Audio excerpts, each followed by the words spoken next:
Honestly, it is a stroke of pure genius. The Sadducees ask Jesus a question, and he doesn't answer them. It's great. It's not exactly what I would have done, but it's perfect. He doesn't answer them. He wants them to focus on what's truly important. They're a bunch of lawyers.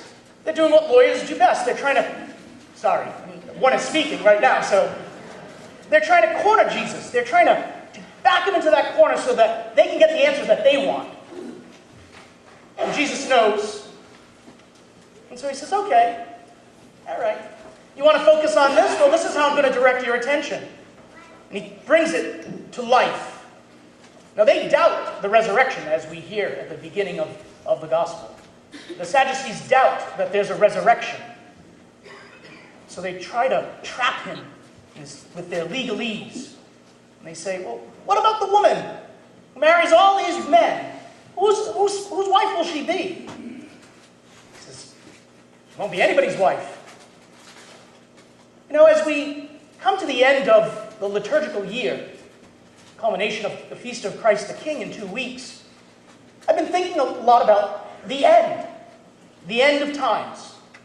Constantly, this year alone, so far, we've celebrated 69 funerals here at St. Mary's. It's a lot. It's a lot. But what are we actually celebrating? And what are we seeking to attain? This past summer, I took some time off, and there was this major rainstorm that came through. We had hail. Yeah. At the end of the storm, this beautiful rainbow appeared in the sky. When I think of a rainbow, I think of God's covenant with the people. But I also think of those child book dreams of a little leprechaun with a pot of gold at the end of it. How I wanted to go and find that pot of gold. What are we seeking? What are we seeking at the end of that proverbial rainbow of life? Are we seeking the things that truly matter, that are going to help us to understand that there is a resurrection, that there is something more than this fleeting, passing time that we call life? Are we chasing the right things? Or are we like the Sadducees and ignore what's right in front of us?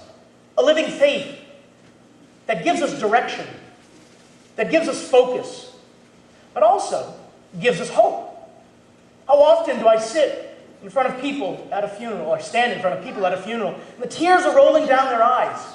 And no matter what I say, in an attempt to employ our Christian faith and our belief that in baptism we die and are given a promise of eternal life, it's like those words that I preach fall on deaf ears because we focus on the now.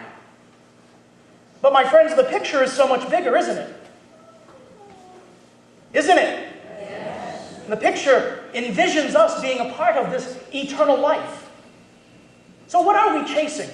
What are we going after in life? Is it the things that are truly important?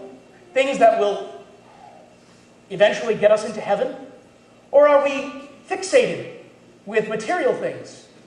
Worrying about those things that we really shouldn't be worrying about anyway, because they frankly don't matter. What are we chasing? What are we hoping to find at the end of our journey? Is it eternal life? Or is it something that's just passing? Something that doesn't matter? Are we so consumed with accumulating great wealth, whatever that wealth might be in our lives? And are we ignoring where we really need to focus our attention? Let's not take our cue from the Sadducees.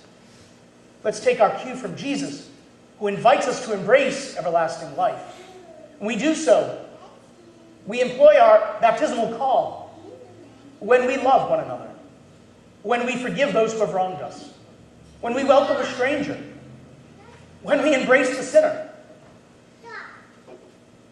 when we reach out and offer care and support to those in need. That, in the end, will get us everlasting life.